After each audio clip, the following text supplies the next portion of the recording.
அருளுரை.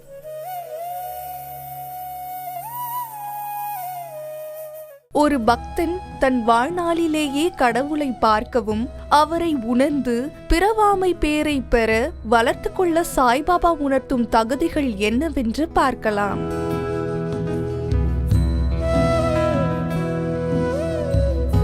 இறைவனை காணும் விருப்பம். ஒருவன் பிறவிப் பிணியிலிருந்து விடுதலை பெற வேண்டுமானால் முதலில் அது பற்றிய ஆழ்ந்த விருப்பம் கொண்டிருக்க வேண்டும். குடும்பம், மனைவி, குழந்தைகள், உறவினர்கள், நண்பர்கள் என்ற வலயங்களுக்குள் சிக்கி இருப்பதிலிருந்து விடுபட வேண்டும். கடவுளை எப்படியும் கண்டே ஆக வேண்டும் என்ற லட்சியத்தையும் மன உறுதியையும் வளர்த்து கொள்ள வேண்டும். மற்ற விவகாரங்கள் எதிலும் மனதை செலுத்தக்கூடாது.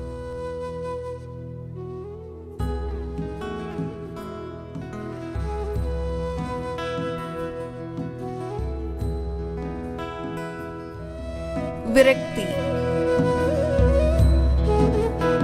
வாழ்வில் தேடிவரும் செல்வம், புகழ், சொத்துக்களில் நமது மனதை பதிய விடக்கூடாது. அவற்றின் மீது இருக்கும் ஆசையை வெறுத்து ஒதுக்க வேண்டும். உலகப் பொருட்களின் மீது விரக்தி கொண்டால்தான் ஆன்மீக ராஜ்யத்திற்குள் செல்ல முடியும்.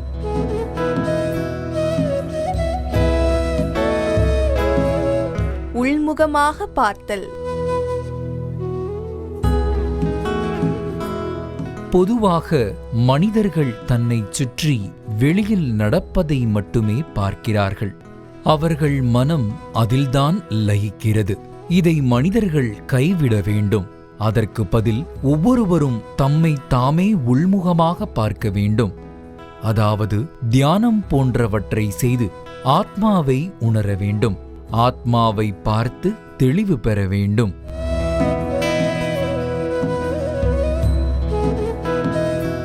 தீவினைகள் கழிதல்.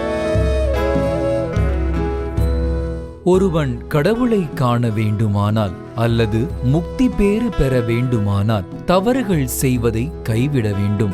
தனது கொடுஞ்செயல்களை நிறுத்த வேண்டும். கொலை, கொள்ளைகள் செய்யக்கூடாது. தன் மனதை அமைதியாக வைத்திருக்க வேண்டும்.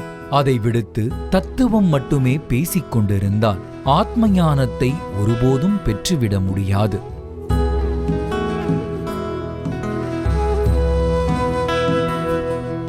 ஒழுங்கான நடத்தை. ஆத்ம ஞானம் பெறுவதற்கு உண்மையான வாழ்க்கை வாழ வேண்டும். போலித்தனமான வாழ்க்கை வாழக்கூடாது. தினமும் ஆழ்நிலை தியானம் செய்ய வேண்டும். பிரம்மச்சரிய வாழ்க்கை நடத்த வேண்டும். ஒழுங்காக வாழாமல் எப்படி ஒருவரால் ஆத்ம ஞானத்திற்குள் நுழைய முடியும்? எனவே ஒழுக்கமாக இருங்கள்.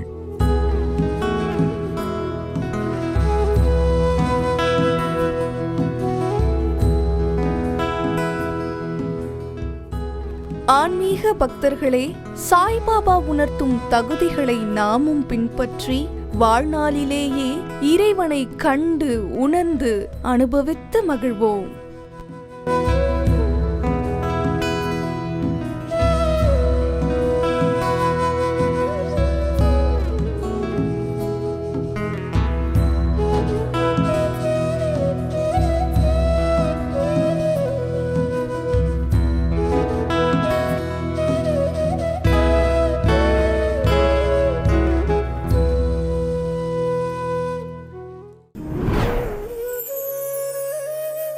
அருளுரை.